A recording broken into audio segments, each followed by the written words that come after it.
Un día más para compartir las noticias. Aquí estamos desde el foro principal de Televicentro para iniciar la primera entrega del noticiero del Comercio TV. Quito presenta un clima frío, en verdad, mi Ali querida. Buen día, Dianita, para ti. Robert y Anita, amigos televidentes, qué gusto poderlos acompañar en esta la primera entrega del Comercio TV. Así es, hace un frío bastante fuerte en la capital, parece que ya mismo llueve, así que tome todas las precauciones del caso. Salga abrigado para que no se resfríe y también si va a manejar, hágalo con cuidado, pues si llueve las carreteras se ponen bastante peligrosas. 7 grados centígrados, así presenta la capital de la República, el distrito metropolitano, este día miércoles de mitad de semana. Invitados todos a que nos acompañen hasta las 10 de la mañana. Acá iniciamos.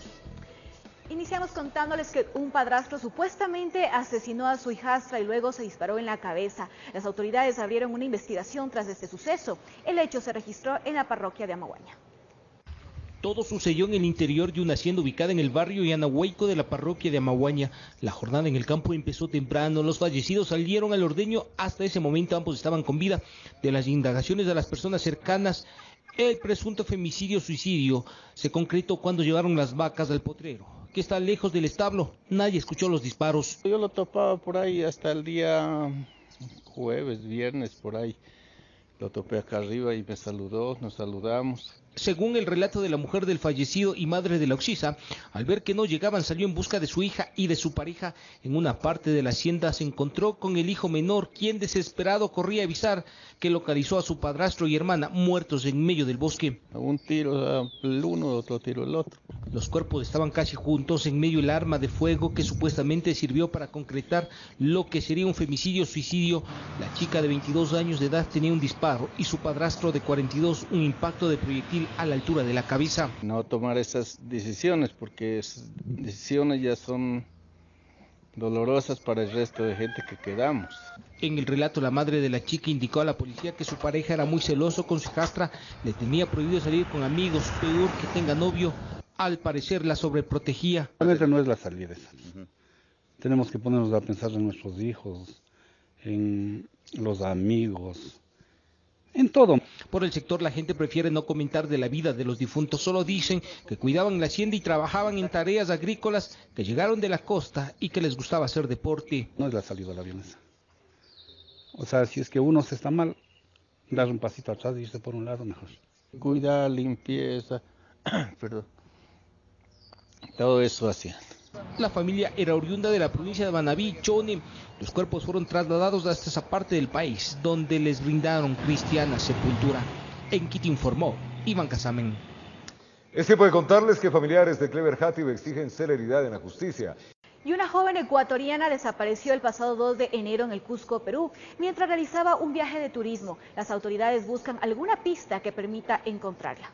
Estas son las imágenes en las cuales se ve por última vez a Natalie Salazar Ayala caminando por las calles del Cusco, Perú, antes de desaparecer y perder comunicación con su familia desde el pasado 2 de enero. Estos videos de la joven ecuatoriana que reside en España desde los 12 años y que viajó al hermano país para hacer turismo durante los últimos meses del 2017 se han hecho virales en redes sociales. El último registro que tenemos es en el Cusco, específicamente en Machu Picchu. La mañana de ese 2 de enero, Natalie, de 28 años, salió del hostal en el que estaba hospedada en el Cusco con dirección a las ruinas de Muray. Desde entonces, no se sabe nada sobre su paradero. No se sabe si llega a irse a esas ruinas, si le pasa algo de camino a la terminal. No se sabe absolutamente nada. Autoridades peruanas y españolas ya iniciaron la búsqueda de la joven, pero hasta el momento no han obtenido ninguna pista que los lleve hasta ella. Los padres de Natalie llegarán a Perú este miércoles para seguir de cerca las investigaciones. Ahora también nos está colaborando el consulado ecuatoriano también en el Perú y están tratando de coordinar las acciones entre los dos consulados para que tener la noticia lo antes posible y que todo se mueva más rápido. Familiares solicitan que si algún ciudadano peruano reconoce a Natalie, acudan a la policía o al consulado de España en Cusco para brindar información que los lleve a encontrarla. La DINASED y la Fiscalía investigan la muerte de un adulto mayor que habría sido asesinado dentro de su vivienda en el cantón San Borondón, en la provincia del Guayas. Los familiares de la víctima piden justicia para que el crimen no quede en la impunidad. El cuerpo fue encontrado sin vida dentro de su vivienda ubicada en el cantón San Borondón. Una herida en el cuello corte de arma blanca. Un amigo que había entrado a la casa lo había encontrado, o sea, había abierto la puerta nomás y lo encontró. En la cama, tirado, acá arriba, degollado. Con el dolor que embarga a sus familiares, se realizó el velatorio del adulto mayor de 77 años de edad, quien era un agricultor jubilado. La hija nos cuenta que la plata del bono que él la guardaba porque a él le daban la comida, él la guardaba y la cartera de él no aparece. O sea, le robaron. Le robaron. Excelente persona. Él no tenía problemas con nadie. Simplemente ahora él que te la porque lo habían muerto nada más. Investiguen la muerte de él como justicia que nos haga, porque él ha sido una persona, él ha sido buena, con nadie se ha metido a él, y por qué le han hecho esto. En la escena del crimen, policía de criminalística encontró algunas evidencias que se suman a las investigaciones. En este momento han procedido a encontrar al interior varios sobres con una sustancia verdosa de origen vegetal y otros sobrecitos conteniendo una sustancia de origen blanquecina, la cual está siendo en este momento fijada y levantada por nuestro personal antinarcóticos. Puede ser los delincuentes mismos que lo mataron, que le pueden haber puesto eso, pero de ahí él era una persona sana.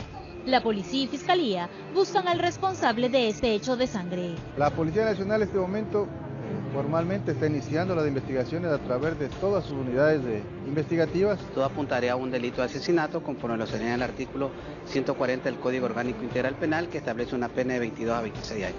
Informó Roselena Vasconés. Y una familia indígena colombiana habría ingerido una sustancia aún desconocida en el cantón Montúfar como parte de un ritual por inicio de año. Una joven adolescente falleció, una niña de 2 años se encuentra en estado crítico y los otros 2 familiares están en recuperación. El padre de familia está detenido mientras las autoridades investigan este caso. Llegaron desde Colombia a radicarse en San Gabriel, cantón Montúfar. Vivían cerca de 2 años en el lugar y cada 2 meses realizaban un ritual de limpieza energética. Esta vez no resultó como esperaban. Al parecer lo que tomaron les provocó una grave intoxicación, provocando la muerte a uno de los integrantes de la familia. Luego de tomar una bebida, procede a morir una niña de 13 años de edad y los 2 padres, así como sus hijos, fueron inmediatamente llevados al hospital de esta localidad. La impresión fue grande cuando en la habitación de la vivienda los 5 cuerpos estaban tirados en el piso inconscientes. Después de las primeras investigaciones, el padre de la familia fue puesto a órdenes de las autoridades para esclarecer qué fue lo que les dio a beber. El padre de la familia que les dio el brebaje se encuentra en un proceso judicial por homicidio culposo.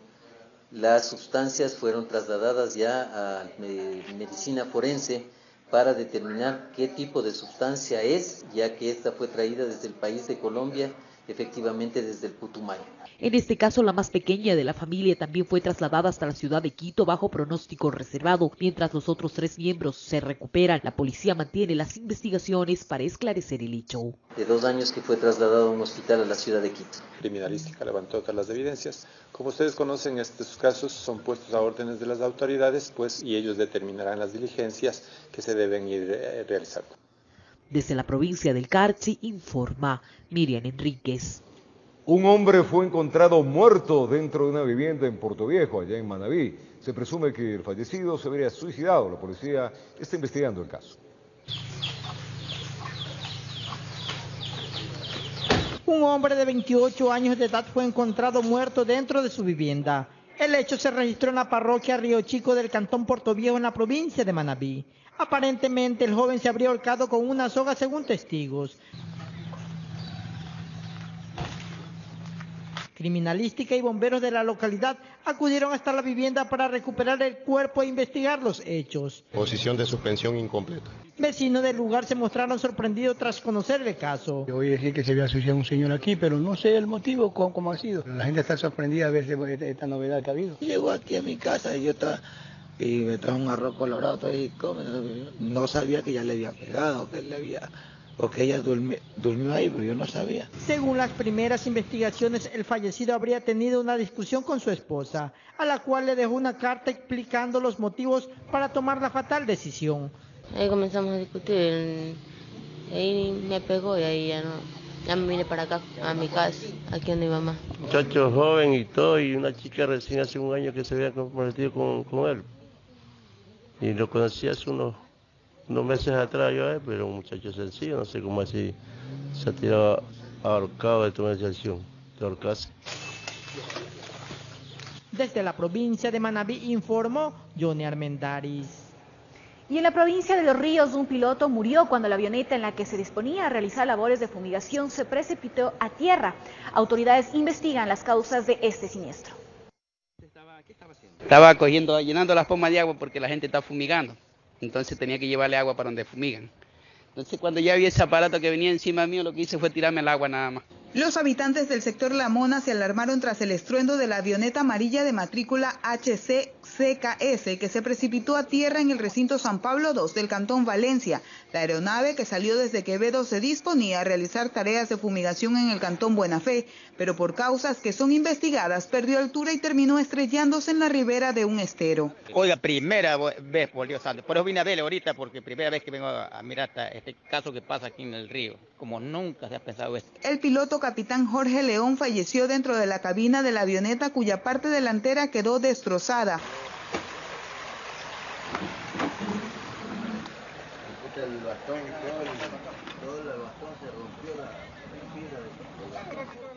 Uniformados de varias unidades de rescate participaron en la extracción del cuerpo.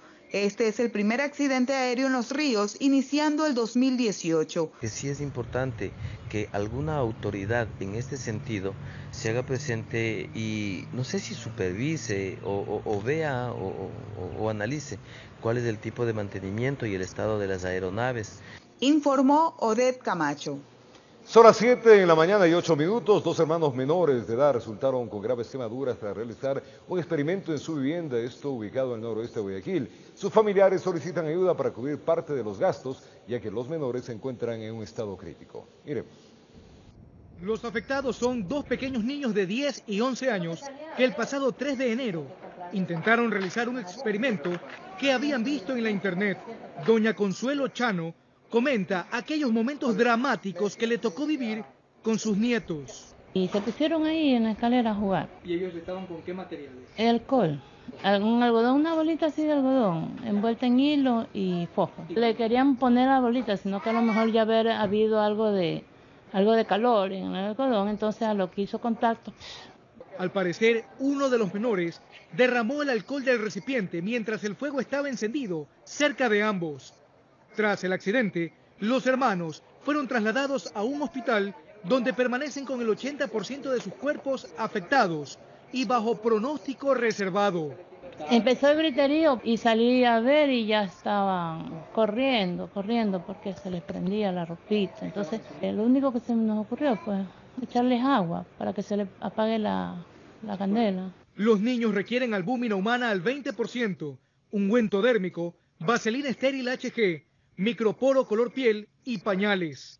Quienes deseen colaborar económicamente pueden hacerlo a la cuenta de ahorros del Banco de Guayaquil, número 1733-7755 de Nelly Cedeño, o comunicarse directamente con los familiares marcando los teléfonos que aparecen en pantalla.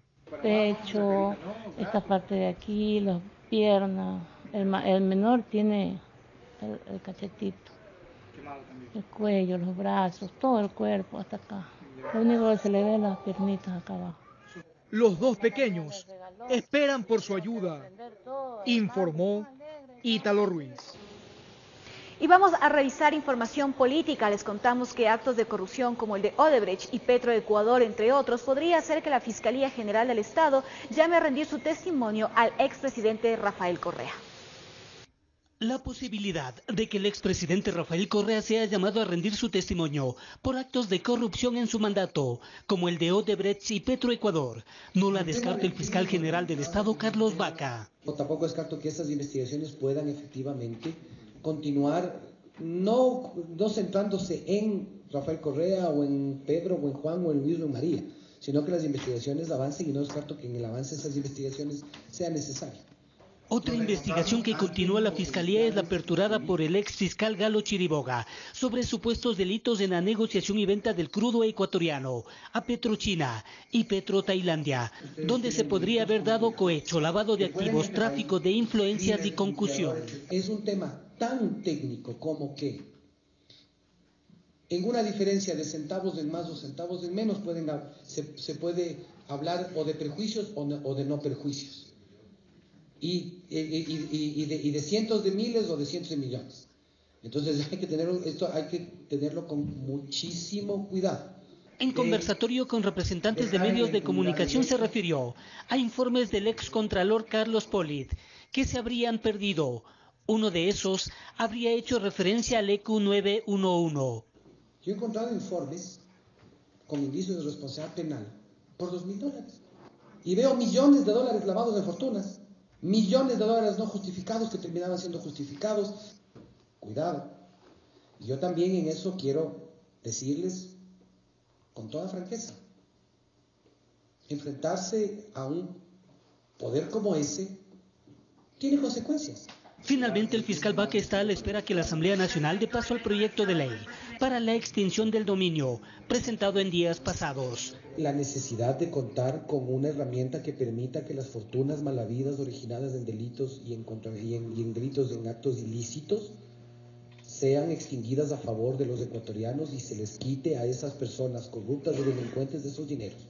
Informó Héctor Romero. 7:13 en la mañana, en Galápagos son las 6:13. Asambleístas piden a la Comisión de Fiscalización que elabore un informe para analizar la suspensión del juicio en contra del ex vicepresidente Jorge Glass. Eso dijeron. Tras las múltiples críticas que se han vertido en contra de la Comisión de Fiscalización por la suspensión del juicio político en contra de Jorge Glass, se comienza a escuchar dentro de la Asamblea voces que hablan de la posibilidad de que la Comisión elabore un informe para que sea el Pleno de la Asamblea quien conozca de esta decisión. La ley establece eso y precisamente el informe, debería ser en el sentido, de, lo que se pronuncia la mayoría. Tomando en cuenta que el artículo 95 de la Ley Orgánica de la Función Legislativa establece cuál sería el procedimiento para lograr el archivo del juicio político en este caso. Además, hay que tomar en cuenta que existe una figura de manejo jurídico que se llama la figura de preclusión, que quiere decir que cuando inicia un proceso, no puede ir hacia atrás, solo tiene que ir hacia adelante y culminar. La legisladora Silvia Salgado, miembro de la Comisión de Fiscalización, reconoce que es el Pleno o el CAL el organismo que como máxima autoridad de la Asamblea debería conocer este informe. Esto está un tema que sí es importante que quede en firme, al menos desde cualquier instancia. Mi criterio es desde la instancia que es superior a la comisión, que en este caso podría ser el presidente o el mismo CAL, ¿no? El mismo CAL o el propio Pleno. Es que no cerrar el caso sería una grave falta de la Asamblea ante este proceso que fue iniciado cuando Jorge Glass aún era vicepresidente. De que aquí se atropellaron las disposiciones constantes en la Ley Orgánica de la Función Legislativa y en la Constitución. La Comisión de Fiscalización tiene que responder por eso. Bajo ese parámetro debería ser el Pleno de la Asamblea quien deba analizar el tema, aunque esto aún no se analiza dentro de la Comisión de Fiscalización. Los miembros de la comisión esperan que su presidenta, María José Carrión, asuma alguna decisión en las próximas horas. Informó Javier Gallo. Y Eduardo Franco Lora, abogado del expresidente Jorge Glass, acudió hasta la Defensoría del Pueblo para solicitar que se intervenga en lo que según él serían violaciones al proceso legal que se desarrolló en contra del exfuncionario. Señaló también que Glass aún no ha sido notificado por escrito de la sentencia que pensa en su contra. En 10 días después de dictada la sentencia oral, y esto ocurrió el día miércoles 13 de diciembre, debió haberse notificado por escrito, y por eso estamos solicitando que el defensor del pueblo, en el marco de lo que establece la ley orgánica de la Defensoría del Pueblo, haga un seguimiento, una veeduría, un seguimiento para que se articule de manera correcta este procedimiento para poder apelar. Andrés Páez presentó ante la Fiscalía General del Estado una denuncia por presunto peculado en contra del ministro de Finanzas, Carlos de la Torre Páez. Argumentó que el secretario de Estado habría dispuesto $300 millones de la cuenta destinada para los damnificados del terremoto al pago de salarios al sector público. El ex candidato a la vicepresidencia espera que la Fiscalía dé trámite inmediato al proceso. Bien podría el fiscal saltarse la indagatoria e ir directamente a la instrucción, porque aquí hay flagrancia en esto. El ministro ya lo dijo en declaraciones al diario de Manabí. Lo dijo, sí, el 27 de diciembre yo dispuse que ese dinero sea trasladado para gastar ¿en qué? En gasto corriente. Entonces, a declaración de parte, relevo de prueba, pues ya no necesita el fiscal. Lo que el fiscal tiene que hacer es ir directamente a la instrucción y encauzarle al ministro de Finanzas por presunto delito de peculado. Y hasta la Fiscalía de Cotopaxi llegó el exministro de Hidrocarburos Carlos Pareja Yannuzeli, donde rindió una nueva versión dentro del proceso de cooperación eficaz que firmó con la entidad. La diligencia se desarrolló de manera reservada y tras la información entregada se podría reducir la condena de Carlos Pareja. Con vestimenta naranja y bajo custodia policial, llegó hasta la Fiscalía de Cotopaxi el exministro de Hidrocarburos Carlos Pareja Yannuzeli para rendir su versión como parte del acuerdo de cooperación eficaz firmado en el último trimestre del 2017.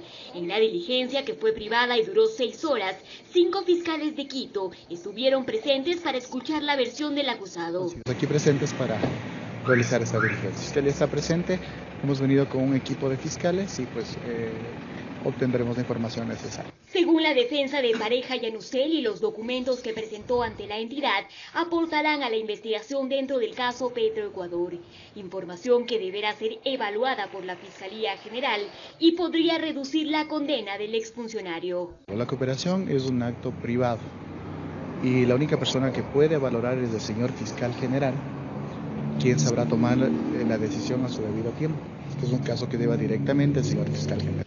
Carlos Pareja Yannuzeli cumple una sentencia en la cárcel de La Tacunga por los delitos de cohecho y asociación ilícita. Con la realización de Rafael Hermida, informó Adriana Rojas. Vamos a otros temas. Dentro de la Asamblea se habla de la necesidad de reestructurar varias comisiones enmarcadas en la nueva mayoría tras la ruptura interna en Alianza País. Miremos. En la Asamblea ya se habla de la necesidad de reestructurar varias comisiones, esto a la luz de la nueva mayoría que se maneja en la Asamblea tras la elección de la vicepresidenta de la República y con la ruptura definitiva de Alianza País. Yo creo que eso es una situación que se viene conversando de hace algún tiempo. En un ambiente político como el que mantiene la Asamblea, lo que se ve es ciertos obstáculos en temas de avanzar en la aprobación de leyes. Se reconoce que en algunas comisiones existen problemas para legislar. Una de ellas, la Comisión de Educación presidida por Augusto Espinosa, del ala correísta. Mantener como presidente de las comisiones a gente del grupo de Alianza País y las comisiones no están funcionando de manera adecuada. Tiene que justificarse. No puede ser simplemente el hecho de que se conformó una mayoría para designar a la vicepresidenta. No, esas mayorías, son muy inestables. Los correístas dicen que esto se veía venir, pues al no tener una mayoría clara, los morenistas deberán acudir a las negociaciones para permitir que sus proyectos de ley salgan adelante. Aquellas mayorías móviles que del pasado han vuelto, están en plena vigencia. Así que, según sus intereses, se van a un lado, a otro, y se arman. En todo caso, una reestructuración de comisiones podría ser un primer paso a esta situación que vive la Asamblea con este reagrupamiento de fuerzas, informó Javier Gallo. Y el Frente Unitario de Trabajadores ratificó su apoyo al sí en las 7 preguntas de la consulta popular que se va a realizar el próximo 4 de febrero. Su campaña junto a otras organizaciones arrancará en la ciudad de Cuenca. Que la consulta popular será la salida a varios problemas que enfrenta el país, como la corrupción, aseguró el presidente de turno del Frente Unitario de Trabajadores, José Villavicencio, por lo que la organización y sus adherentes ratificaron su apoyo al sí a las 7 preguntas de la consulta. Nosotros decimos sí para seguir combatiendo la corrupción y sobre todo recuperar los dineros mal habidos de que unos cuantos vivarachos se robaron esa plata a los ecuatorianos. Según Villavicencio, la campaña de las organizaciones que integran el FUT arrancará este jueves en la ciudad de Cuenca, donde se realizará una convención nacional. Luego se trasladarán a otras provincias. El 18 estaremos en lo que es Manabí, el 25 en Guayas y así seguiremos recorriendo el país para tener un sí, pero sobre todo para discutir en los sindicatos, en las federaciones, en las comunidades, con las familias la necesidad y por qué la importancia de decirle sí a la consulta popular. El tiempo para efectuarse la consulta se acorta, por lo que el FUD plantea unirse a otros gremios para poder discutir la necesidad de respaldar el sí. El Seguro Campesino, la Federación de Comerciantes, Unidad Popular en el tema de la campaña. Pero el Frente Unitario también está unificado en el tema de trabajar con otros sectores, la CONAIE, el Frente Popular, para aprovechar de mejor manera estos pocos días que nos quedan. Asimismo, rechazan la postura de otras sindicales de trabajadores que están realizando campaña por el no y que se han aliado al expresidente Rafael Correa. Primero queremos denunciar a las organizaciones y en particular a dirigentes mal llamados sindicales de que están trabajando por el no. Trabajar por el no significa estar con la corrupción. Informó Priscila Cadena. El Instituto Ecuatoriano de Seguridad Social dejará de invertir más de 1.600 millones de dólares del Fondo de Invalidez, Vejez y Muerte para pagar otros gastos de prestaciones. Esto ha generado reacciones dentro del gremio de pensionistas y jubilados, quienes aseguran que es ilegal, pues se contrapondría a lo que dicta la ley. Esto dijeron.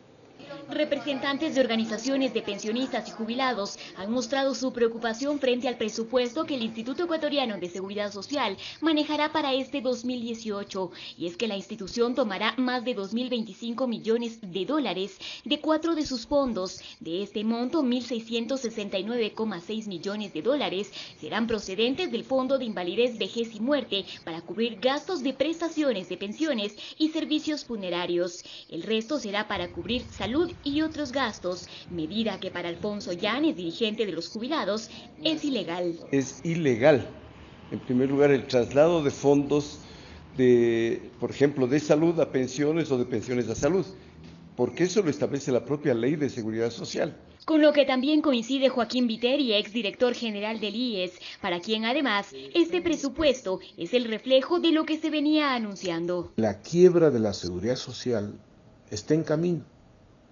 porque los recursos se agotaron y prácticamente se están tomando las reservas que son de propiedad de los afiliados que no están en edad de jubilación, que están entre los 30, 40 y 50 años y que están aportando. Una supuesta quiebra que aseguran se ha generado por dos factores. El primero, la Ley de Justicia Laboral, que eliminó el aporte del 40% del Estado, y el segundo, por la Resolución 501 del Consejo Directivo del IES, que pasó los fondos de pensiones a salud, lo que, según dicen, se traduce en la más grave afectación. Los recursos de la Seguridad Social solamente existirán hasta el 2023, es decir, ya no habrán recursos para pagar pensiones a partir del 2023. Para Llanes, no hace falta esperar 5 años para dilucidar la crisis en la que estaría sumergido el IES. Lo que está pasando en este momento, nosotros los jubilados tenemos que esperar de 3 a 6 meses para tener una consulta con un médico especialista.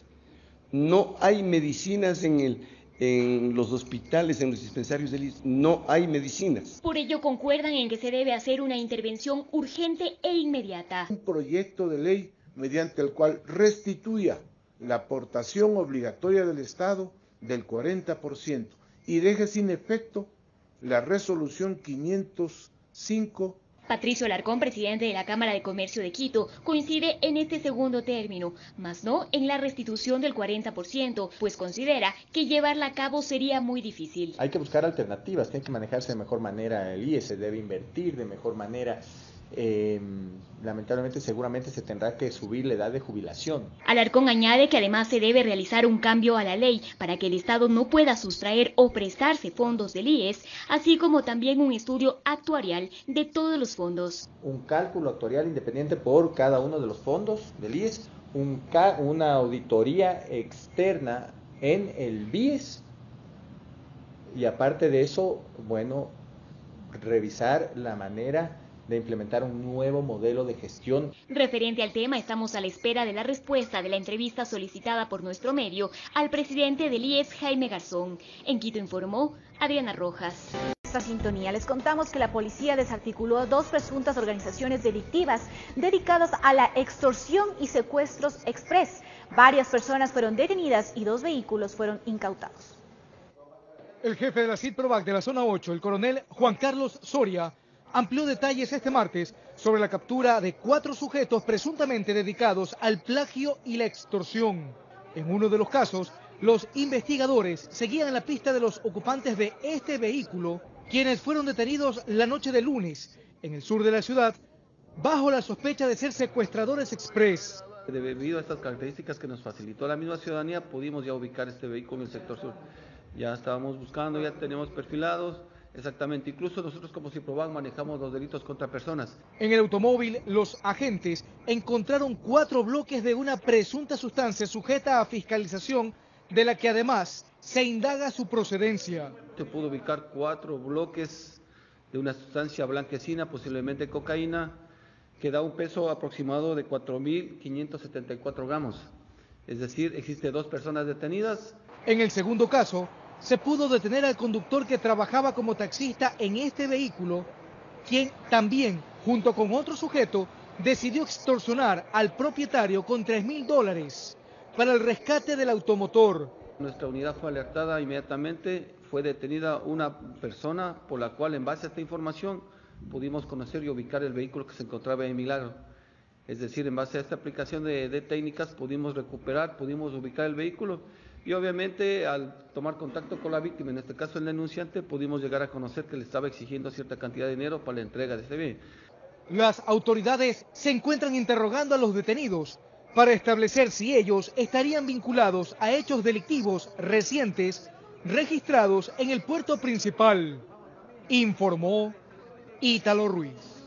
Seguimos con informaciones del cruel asesinato de la pequeña Emilia Benavides. Esto ocurrido en Loja en diciembre del año pasado puso en evidencia la violencia que existe en contra de los niños y las posibles redes dedicadas a la pornografía infantil. Tenemos un reporte. La existencia de una red de pornografía infantil constituye una de las líneas de investigación que lleva la Fiscalía de Loja por el cruel asesinato de la pequeña Emilia. Por ello se ha solicitado la cooperación de la Unidad Nacional de Trata de Personas. Esta unidad solo existe en la ciudad de Quito, pero ese es uno de los requerimientos que está pidiendo la Fiscalía para que esta unidad se traslade a trabajar en Loja. La investigación va a abarcar el hecho de que podrían haber más víctimas para confirmarlo o para descartarlo. Este caso puso en evidencia el terrible alcance de un problema que estaba invisibilizado. ¿Cuántas Emilias hay y cuántos Emilios hay en nuestro país que están siendo sujetos de pornografía infantil, sujetos de trata, sujetos de turismo sexual, sujetos de abuso sexual? La directora de la Fundación Ecuador dice no más, que ejecuta una campaña internacional para la prevención del abuso sexual infantil. Explica la importancia de que los padres y la sociedad en general se concienticen e informen al respecto. Porque nos cuesta mucho entender esto, nos parece horroroso, pero a pesar de que nuestra mente y nuestro espíritu sea sano y no podamos ver, existe un porcentaje de personas que aproximadamente un 7% de la población está pensando y está consumiendo esto, ¿no? Este es el semáforo de los niveles de la ciberpedofilia. El verde representa a aquella persona que consume pornografía. El amarillo constituye ya un estado crítico. Esta persona colecciona en cantidades la pornografía infantil, la ordena con sentido lógico y la solicita con más frecuencia. El rojo representa el tipo de pederasta más atroz. Cruza el límite para crear su propia pornografía infantil y se encuentra al acecho de niños y niñas para abusar sexualmente de ellos. Una niñita chiquita bañándose en terno de baño en la tina es algo muy sano, pero no lo compartas en redes. No puedes compartirlo. Si sabes que esto existe, si sabes que estos niños se piden por catálogo, estás exponiendo a tu hijo, estás dándole, por decir, de comer a los monstruos. Entonces ninguna parte del cuerpo del niño debe ser expuesta en redes bajo ningún concepto. Peca de extremista en esto y cuídalo. Tenga presente que los depredadores infantiles están al acecho constantemente. Por ende, la conversación con los hijos sobre la prevención del abuso sexual debe ser todos los días. A los 3 años tú tienes que coger y decirle, yo te baño, pero tus partes íntimas, que son la vagina, que son el pene, el ano, las vas a lavar tú, ni mamá. Entonces, si alguien en algún momento en internet le pide mostrar, el niño va a tener otro concepto. La educación empieza y es diaria. Nosotros nos preocupamos de los dientes, nos preocupamos de que se caigan en la bicicleta, cuando el cuerpo, la seguridad, es lo más importante. Caso contrario, matas a ese niño. Informó Marcela Maquilón. Varios policías fueron agredidos por dos sujetos que se encontraban en aparente estado etílico. La institución investiga el caso que se registró en el interior de una delegación ubicada en el noroeste de Guayaquil.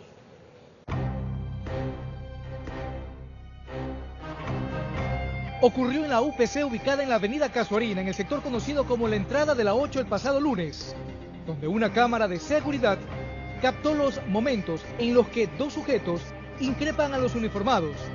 De pronto, uno de ellos golpea al gendarme y mientras este se tambalea, otros dos policías abordan al tipo y lo reducen. Inmediatamente el segundo civil empuja a una uniformada, golpea a la otra que se encontraba también en el sitio y es cuando el gendarme agredido inicialmente reacciona y noquea al sujeto.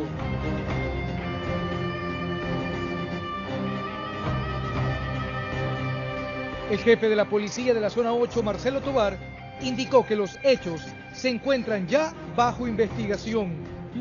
Dos personas en estado de embriaguez ingresaron al UPC hablando bastantes palabras gruesas, con un lenguaje bastante procaz y ofendiendo a los señores clases y policías que se encontraban en el punto.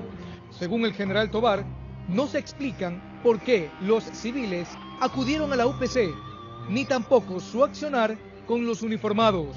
Uno de estas personas le agrede con golpes de puño cerrado al policía por dos ocasiones en la parte inferior del mentón, del lado derecho y del lado izquierdo, y el otro ciudadano también agrede a la señora policía de servicio comunitario en el lugar. El jefe de la policía hizo énfasis además en que también está bajo la lupa el procedimiento del uniformado que reaccionó ante la agresión, pese a haber actuado en legítima defensa del personal.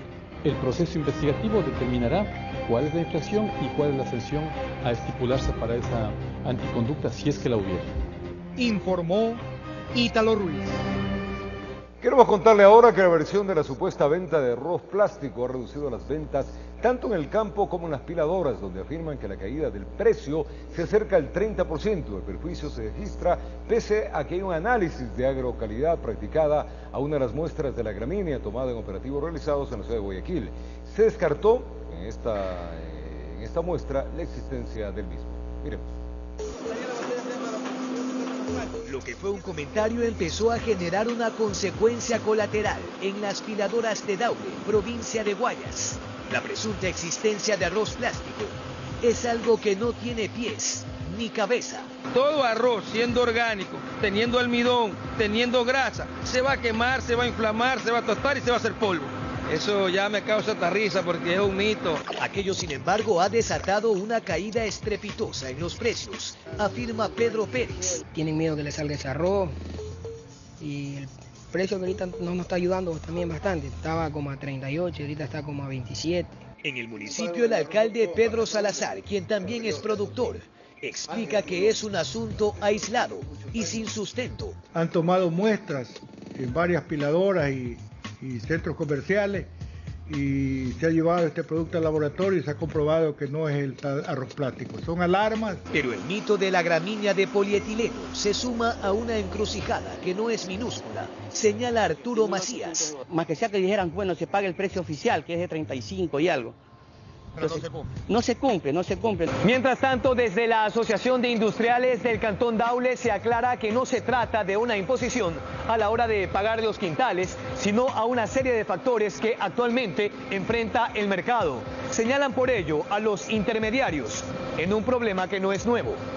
El mal manejo de las políticas en materia agrícola, que deben ser políticas de Estado como la salud, desgraciadamente no han podido regular los precios. Sucede en la capital arrocera del país, donde una actividad productiva sigue amenazada por la incertidumbre en los precios y más de una ficción. En Daule, con cámara de William Franco, informó Jorge Escobar.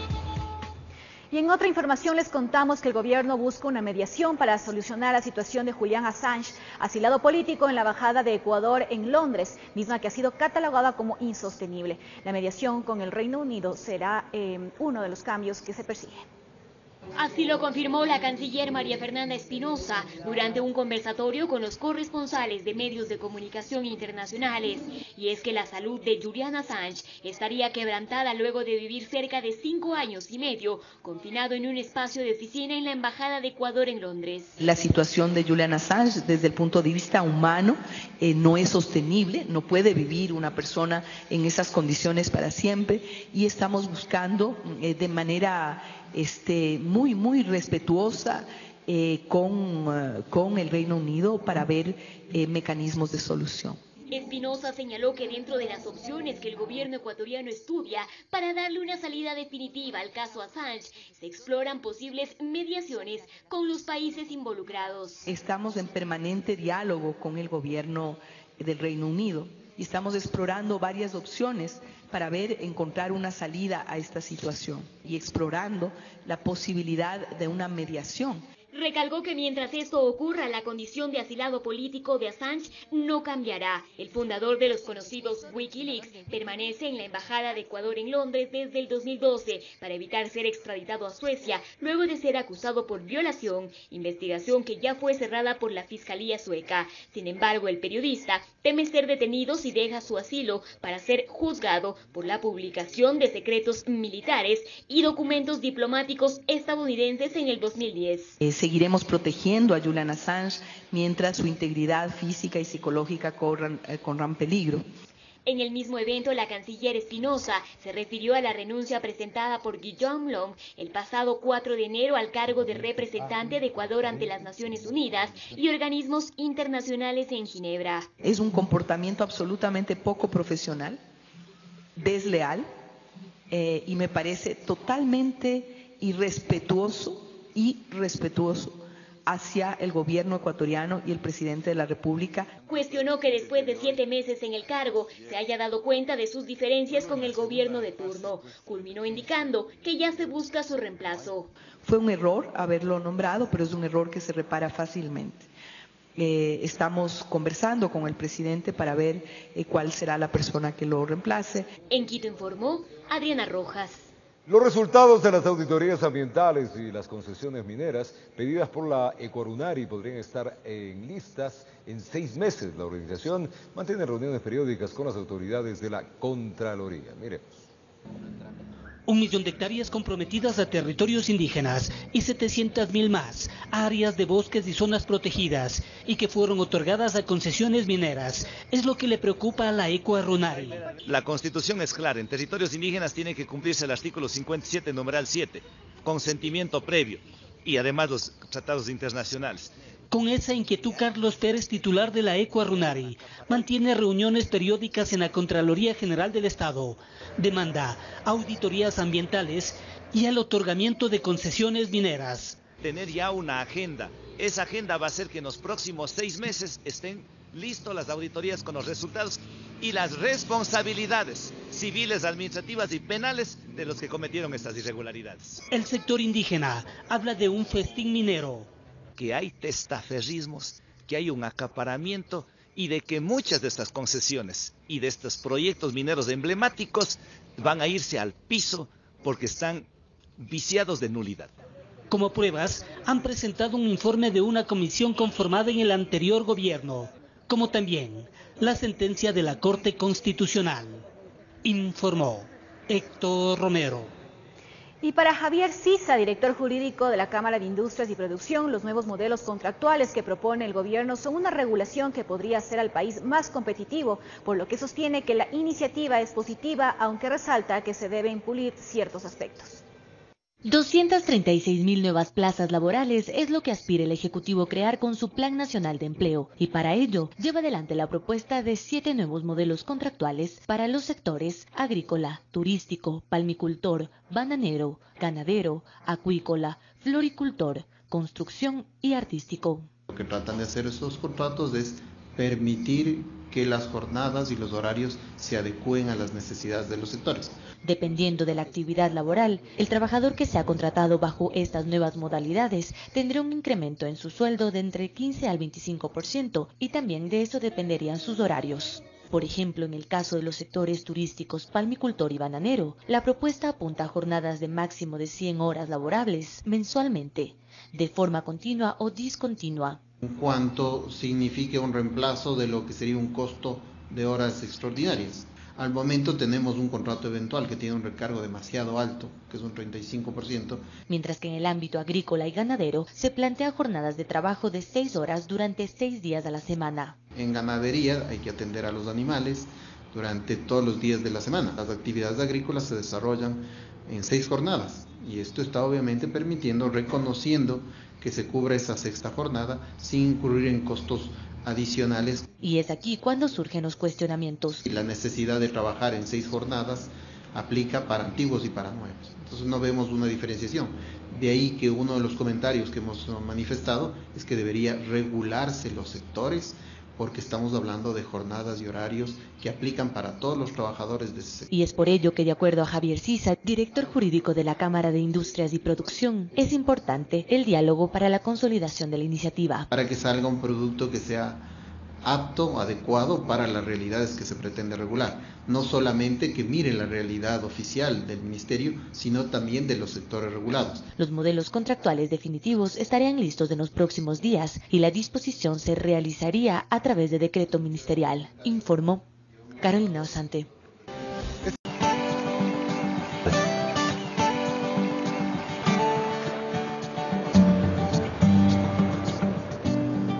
Llamativas y rústicas y útiles son las balsas y canoas que navegan en los ríos de la provincia de Zamora Chinchipe.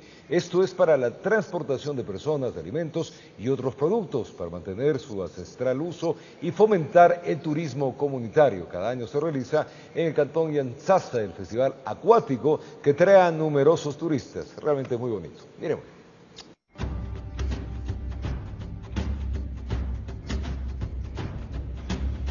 Zamora Chinchipe, un paraíso en el Ecuador. Aquí las canoas y balsas que utilizan son rústicas, llamativas y que sirven para transportar personas, alimentos y otros productos a diferentes comunidades de nuestra Amazonía. Para realizar esta tradición y fomentar el turismo comunitario, el río Zamora es el escenario en donde estas tradicionales embarcaciones se imponen al correntoso río. Un aspecto importante por el cual las comunidades llegan a demostrar su identidad cultural y fomentan la inclusión dentro de una sociedad mestiza. Shugyuyaya, Shushunguya, Shugmaquilla, un solo pensamiento, un solo corazón y una sola mano, una sola fuerza, construyendo una sociedad intercultural, una sociedad que conviva armónicamente. Es solo una muestra de felicidad de esta zona y las canoas son manejadas por jóvenes, adultos y personas de nacionalidades shuar, achuar, saraguro y afroecuatorianos. Hace que fomente más aquí lo que es el turismo a nivel provincial. Eso es muy bueno ya que ayuda a todas las personas a que conozcan nuestra provincia, las costumbres que tenemos, los paisajes hermosos que hay aquí en la provincia. Sí, está bien porque nos reunimos todas las etnias. Decenas de lugareños y visitantes llegan a este sector del país a participar y observar de la maravilla de la naturaleza, pues estas embarcaciones son arregladas con colorido en el sector de Piedra Lisa y Yanzasa. Las balsas eran los medios de transporte, teníamos una emergencia y no había canoa.